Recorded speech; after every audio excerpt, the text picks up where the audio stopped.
What's up, guys? This is Grubkat. Let's see, I was talking to a friend of mine today, and he's going to get back into backpacking and hiking, and he was asking me a bunch of questions, and I was like, well, I'll just make a video, man, because we'd be here all day if you and I started talking about this, like what you need, what you don't need.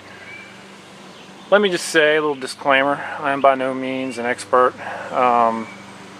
I just recently got back into backpacking, and I wouldn't have done that if it hadn't been for a good friend of mine, the Reverend Alistair Sharpton. He got all stoked on backpacking, and it was infectious. And through a process of osmosis, I got into it as well. So, thank you, Reverend Alistair Sharpton. I love you, man. But anyway, I'm just going to go through some of the basics. Okay. Let's see, I'll just go clockwise, from left to right here. First off, reference material is always good. Obviously you want to do your referencing before you go out. YouTube is an awesome resource. Awesome resource. I've learned so much from YouTube, it's ridiculous. There's a lot of different options, I guess, or optional items. Gloves, in my opinion, you need some camp gloves. You just need camp gloves for processing wood, or pulling something off the fire, stoking the fire, yanking brush, whatever it is you're doing. You need to have some gloves. Winter, summer, spring, fall, whatever. I highly recommend. You're going to need a good fixed blade knife, some sort of chopper that's going to get the job done. There's many out there. Lots of great fixed blade knives, different sizes, different shapes. A survival knife's good, and survival knives are they're smaller. They're fixed blade knives, but they're smaller, and they're just for smaller, more detailed camp tasks. And this is just a pocket knife, Ontario Rat 1. But kind of a rule of thumb with survival knives is it should be, the length of the blade should be, the length of the back of your hand, or palm up, including the thumb there. So that would be a good fixed blade survival knife length right there. And actually, the blade shape's good too. But that's just something to think about. You're going to need fire starting options. It's always good to have redundancy. I have an Esbit pocket stove with some cubes here. I also have some fire wicks. I have some waterproof matches in there. And you can kind of break these down into little kits individually and pack them in your pack that way. Just in order of need, So this is kind of like my backup, a little redundancy. I made these fire wicks. They're easy to make. Check out the video. Here's some birch bark. That's another good way. Birch bark burns fast, it burns hot, and it's great. It's just a great fire starter. It'll get it going. You need to have some food, whatever. Mountain house, backpacker's pantry, doesn't really matter. Oodles and noodles, you just got to have food. You got to have nutrition, and plenty of it, because you're burning calories like a madman, or woman. Cordage, you're definitely going to need some cordage. That's just a representation. I don't take all that. That'd be a lot. That's a lot of weight. Also, paracord bracelet. I have a little knot reference guide that I picked up at REI for $5 or something. And instead of me learning all these knots, having to refresh myself constantly with the knots. Some of them I don't use as often, but they do come in handy out in the field, so it's good to have. Your hygiene kit, like just some Castile soap, some mouthwash, toothpaste, TP, Gold Bond, etc. Hey, Sam. Hey. So my name's Sam. Here's some more redundancy. This is like an 8-hour candle, and some cotton balls soaked in Vaseline. You can go you know, the ISO Pro way, you can get yourself a little lightweight MSR pocket rocket for about 40 bucks, which packs really light. Nice little contained, you know, there's your fuel. Fuel's kind of heavy. You know, I've got a little pot holder for my pot. Speaking to the cookery is, I'll get to that in a minute. Now I don't take all this stuff with me, I'm just showing you guys the different options. High five me right there. Dude, you didn't even look at me. Here, high five me. There we go.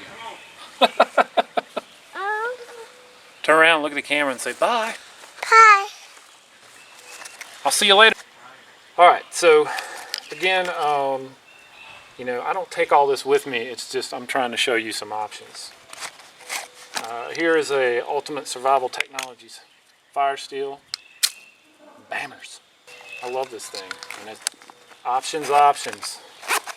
Lots of options.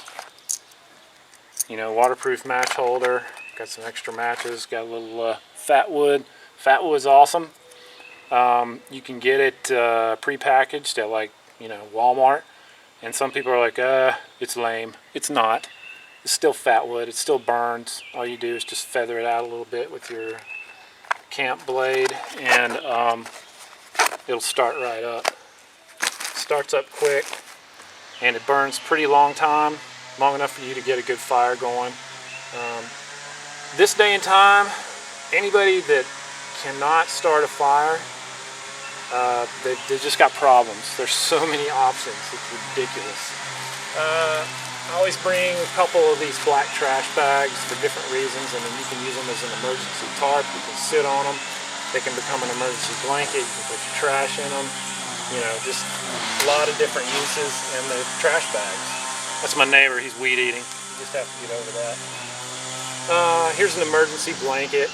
This is the Survive Outdoors Longer, or SOL, and this one's a little more heavy duty than the ones you'll see just like at Walmart or Target, or, you know, the Coghlan's blankets or whatever. This one's pretty good quality, so it's going to serve you well in an emergency situation. Here's my cook kit. And this is what I'm going to be taking instead of the MSR. I'm going to take this, and I just wrapped it like, there's a little cozy that I made out of Reflectix. Keep a little rubber band on it. Rubber band itself has many uses too. Let your imagination run wild. This is an Imusa pot. I got this at Food Line for $7. It's got a little top on it. And nesting is good in backpacking. You just save room and weight and whatnot. This is a little collapsible cup. Sea to Summit. It's called the X Cup. It's great. You know, got some coffee. I have to have caffeine. Have to. There's my pot stand. Bandanas are great to have, not only just for, like, you know, wiping off sweat or keeping your neck cool or covering up your face or whatever. They make great little pot holders. And then here's my Trangia alcohol stove. I have alcohol in this right now. It's not coming out. So, and everything this nice and neat inside my pot. And I like that. And I can boil 2 cups of water with the Trangia in, you know, 4 to 5 minutes. Options, people. You gotta have options. You need to have a hat, one that wicks away moisture, thin material, especially in the summer, spring, summer months. It gets pretty hot here, pretty humid. This thing's a lifesaver. Just keeps the sun off of you, keeps you cool, wicks away the moisture, you know, pushes the heat away. It's vented. Man, I'll be walking by a stream and I'll just dunk this sucker in the stream and wring it out, put it on my head, and I'm good to go. And I've had this thing for probably, 12, 13 years, and it's still ready to rock. Poncho, you need to have a poncho. Rain, it can also serve as an emergency shelter. Here's my med kit. I won't go into it, but this just first aid kit. It's probably a little better than level 1. Probably, you know, level 2. You know, there's certain things, I mean, like sunblock, mosquito repellent, things like that, you gotta have. I just put them in there. You know, small multi-tool. Multi-tool's always come in handy. Along with cordage, I like to keep a couple of bungees. These are not mine. These actually belong to the Reverend Alistair Sharpton, and I need to give them back to him. So I'm going to do that. But tension straps are always good. You know, little camp light at night, little headlamp. This is my sleep system. It's an Eno double nest hammock. And there's straps that come along with it. They're called slap straps. They're sold separately. There's a myriad of ways you can hang your hammock. Hammocks are really comfortable, and you can camp in them year-round as long as you have the right system. With all this stuff, as far as referencing goes, I'm going to put links in the description box down below, and you can go there and just check out the information at your leisure. But one thing I will say is don't cheap out on your gear. I mean, some gear is obviously overpriced and it's ridiculous, but that stuff, by and large, is good. If it's not, they wouldn't be able to charge that price. People wouldn't buy it to begin with. But if you watch the sales, you know, you just check the forums, even YouTube. I mean, people will let you know when things are on sale. I get email alerts from REI and different, you know, retail stores and online retail stores, Amazon, etc., about sales going on all the time. This is probably about a $78, $79 sleeping pad, open cell sleeping pad, self-inflatable. I paid $33 for it through REI. And the reason I did is because I had dividends saved up from REI purchases that I've made in the past. And they were having like a 20% additional off of that. So I saved a lot of money. Some kind of trekking poles, walking stick. I made this walking stick myself. You got to have it. I mean, I highly recommend it. It will make your day so much better. And actually dual sticks are better. I'm actually going to get some trekking poles. And you can pick up some nice trekking poles at Costco for like 30 bucks. No joke. Lightweight carbon fiber, good to go. This, however, if you have a wooden walking stick and you're in a pinch and you need some tinder or even firewood, bammers. There it is. There you go. All right, here's my pack. It's a 50-liter Kelty Red Wing pack. You know, packs, you're going to have to make your own mind up about packs. I've got a little hydration system in here, a platypus, and I just run it. I'll fill this thing up about halfway. Full bladder of water is a lot of weight, and you just don't want a lot of weight on you when you're hiking. When you get to wherever it is you need to be, and there's a water source nearby, filter it, put it in here. Carry it back to camp. And you've also got your hydration tube here that comes through this little hole. But there's just different things. Check them out. Speaking of filtration, hydration systems, this is just, again, just a representation. This is a Berkey Sport bottle. It has the filter, so you fill it up with whatever water. It goes through the filter, through the straw. I'm kind of thirsty right now, actually.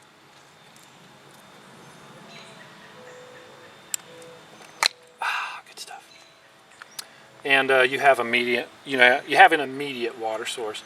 This isn't good for like cooking or whatever because it does have to go through the filter and the straw, and it takes a little bit of oomph to get it through the straw. So you'll definitely need some sort of portable hydration system or filtering system, excuse me. There's a ton of them out there. Katadyn makes really good filtration systems, and I need to actually pick one of those up. But if you're hiking with buddies, somebody's going to have one, or at least they should, so you can cut down on weight that way. You don't have to have one. Again, these references, to me, survival skills, backpacking skills, hiking skills, they all, they just mingle. I find that they complement one another. Some people are like, well, I'm a backpacker, I'm not a survivalist, or I'm a survivalist, I'm not a backpacker. Both will serve you. Both fields of study will serve you, I think. But here's my pack. It's it's really designed to be like a 1 to 2 day pack. I could stretch it out to probably 4 days. You just have to learn your system, and you just have to learn how to pack what's needed and disregard what's not. Just get well-made, durable stuff that's going to last you, because you do not want something to quit on you, while you're getting dirt time. You just don't. So that's basically it. Sort of a hiking for newbies thing. And I'm a newbie, so I should know. It's fresh in my memory. And my system changes a lot. It's over the winter it changed. I didn't go backpacking over the winter, but I did change some things just because some other things made sense. So, terribly long video. My apologies, but I hope you guys enjoyed it and learned something. If you're really interested, check out all the links below, and they'll give you the whosies and the whatsits, and the wherefores and the how-tos. This is Grubkat. Take care. God bless. So a couple things I really didn't touch on. You need to have, or at least I think you need to have, just like a small survival kit. Obviously compass, fire starting, some sort of shelter, that type of thing. I have a little survival kit that I have with me when I backpack, so if I stray from the camp and something were to happen, I have the bare essentials, to get me by until I can get back to camp. And also, as part of your sleep system, it's good to have a dog, because they'll protect you. Let you know if some kind of critter is trying to, what is it? Trying to invade, or critter of the two-legged persuasion. Take whatever measures you feel are necessary of the ballistic variety. And sleep system, again, sleeping bags. During the summer here, there's just no need for a sleeping bag. Well, anyway, a light blanket. That's what I use. Even a bivvy, I guess, would work, like a lightweight bivvy. But, just according to the season, just do your research. And again, there will be plenty of links down below to check out, channels to check out, that will serve you well. Trust me. I've learned a great deal from these people, and I'm confident that you will as well. So there you go. This is Grubkat, and come here, bud. Come here. Come. Come. Bud, come. And Bud. Come here. Come here. Yeah. Yeah.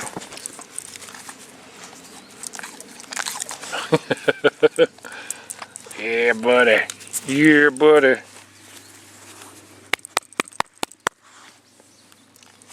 Butters, bring a dog with you. Bud. Oh.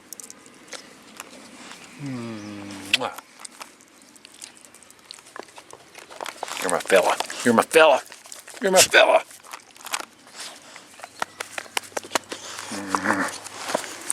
You're my buddy. Say bye-bye. Bye.